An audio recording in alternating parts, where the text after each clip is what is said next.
Ladies and gentlemen, last minute picks. We're going to quickly get into it. I'm going to go through 30 seconds each fight. As we've seen the fighters square off in the weigh-in, we've seen how they sized up, we've seen how much they're weighing in. I'm going to go quickly, 30 seconds each fight to choose who I think is going to win and let you know a brief reason why. So Austin Lingo, Jacob Kilburn. I was initially thinking Lingo, as Jacob Kilburn makes a lot of defensive mistakes. He throws shots and becomes off balance, and he's there to be hit.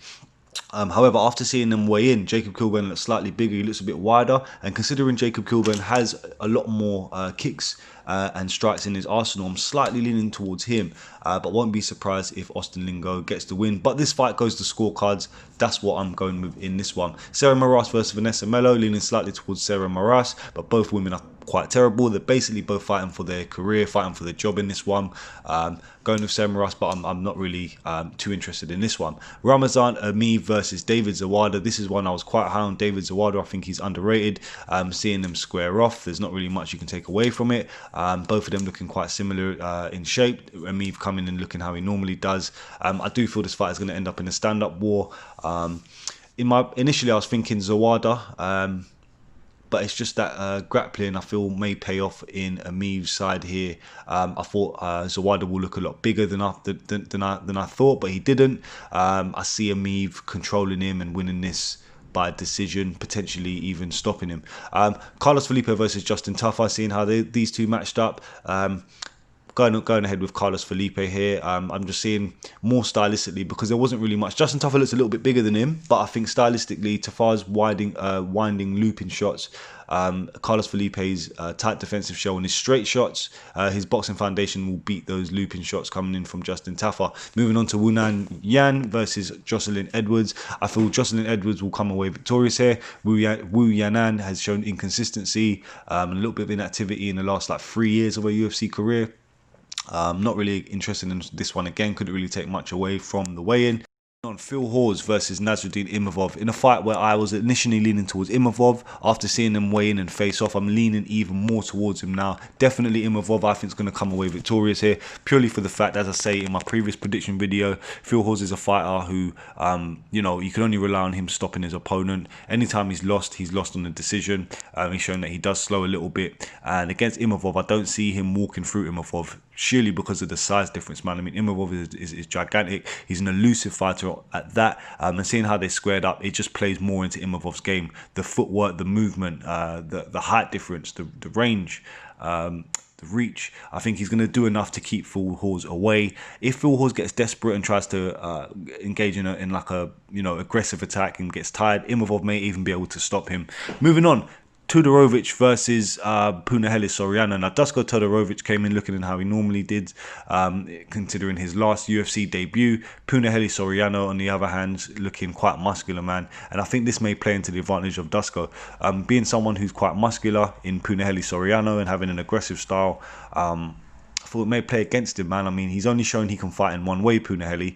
That's walk forward, but he does do what he does very well. He shifts from orthodox to southpaw, where he's strong, and then he whips in those big hooks, and he can switch back to orthodox, back to southpaw pretty well, whilst maintaining balance, man. I mean, he's a good fighter, but just seeing how muscular he looked, I think if Dusko manages to push him up against the fence, maybe get a takedown and hold Punahele down, he can get some blood to those arms, make him tired, and then Punahele, I think, can get gassed in this fight by the second round. I'm going with Dusko all the way in this one. Joaquin Buckley versus Alessio Di Chirico in a bit of a fired up stare off there. Joaquin Buckley, I think, is going to walk away victorious here. He's going to knock Alessio Di Chirico out. You even saw a bit of hesitation in Di Chirico's way, the way he held himself. If you notice, he broke eye contact, briefly stared at the ground, and then had a little brief awkward smile on his face. I feel that Joaquin Buckley, he looked big. He looks fired up, and Di Chirico makes too many fundamental flaws for Buckley to not counter and hurt him. I see Joaquin Buckley having a highlight reel finish here. Santiago Ponzinibbio versus Li Jingliang, in a nice little gesture they showed, by commemorating to Maradona. Li Jingliang holding up the poster there. It's lovely. Both guys looking in shape. Initially leaning towards Santiago Ponzinibbio, but seeing how in shape Li Jingliang looked, I don't know which way to go. This is a pick 'em fight. I think just considering the inactivity of Ponzinibbio and the injuries he's had along the way, I'm just going to lean towards Li Jingliang out of safety here, because Ponzinibbio, you know, there's questions to be answered at this point. We can't.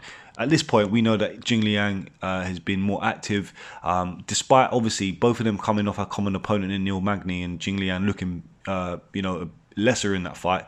I do think that as a fighter, you have to understand that they may learn from these things and they may realize, okay, I was a bit switched off. I was headhunting too much in that fight. And I think Jing Liang comes into this fight a bit different, and he puts together a better game plan and he fights a little bit more better in this fight, which makes it a hard fight to call.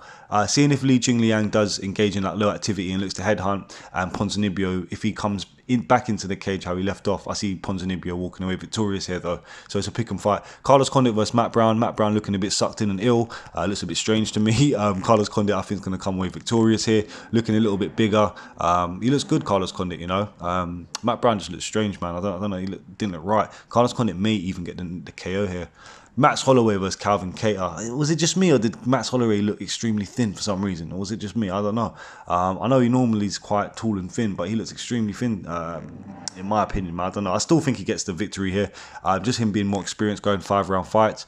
Calvin Kattar's last fight against Dan Ige showed that he still has issues with that bloody nose when blood draws from it. And I think in this fight, Max Holloway is going to piece him up nicely, maybe even get the stoppage. But I think he definitely gets the win here. And that's it. Thank you for joining me. That's my quick breakdown video after seeing how these guys matched up and faced off.